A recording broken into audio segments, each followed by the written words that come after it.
Εντιμότατε και λογιότατε Δήμαρχε Σιδηροκάστρου, κύριε Απόστολε Καρίδα, στρατηγοί, τέκνα ημών εν Κυρίου αγαπητά, δόξαν και ένων αναπέμπομεν εις τον δωρεοδότην Θεόν, διότι μας αξίωσε να επισκεπτόμεθα και πάλιν την ακριτική και ιστορική πόλη σας, την πόλη του Σιδηροκάστρου.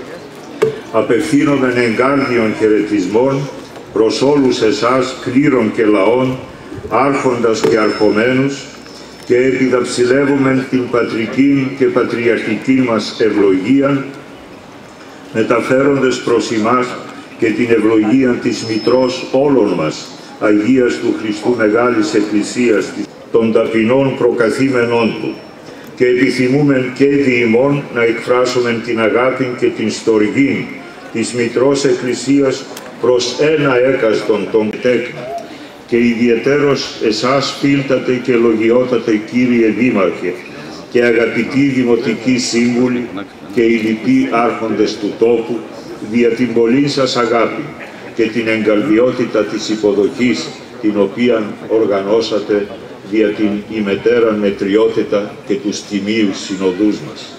Σας ευγνωμονούμεν και σας ευλογούμεν από καρδίας πατρικός και πατριαρχικός, ευχόμενοι η χάρις και το άπειρον έλεος του Θεού να είναι πάντοτε μαζί σας. Αμήν.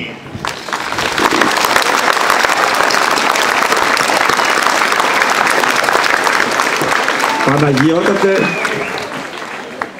οι κάτοικοι του Σιδηροκάστρου αλλά και της ευρύτερης περιοχής του Δήμου Συνδικής είναι άξιοι επένων και άξιοι συγχαρητηρίων δυο φορές, διότι ξέρουν να τιμούν τον εαυτό τους.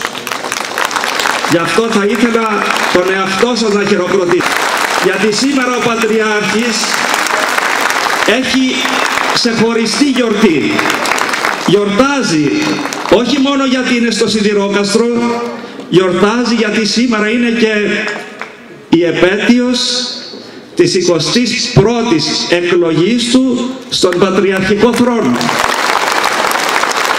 Και την γιορτάζει την γιορτή αυτή μαζί μας σήμερα. Γι' αυτό σας ευχαριστούμε και σας επενούμε. Παναγιώτατε, ευλογήσατε αυτόν τον ευλογημένο και ωραίο λαό.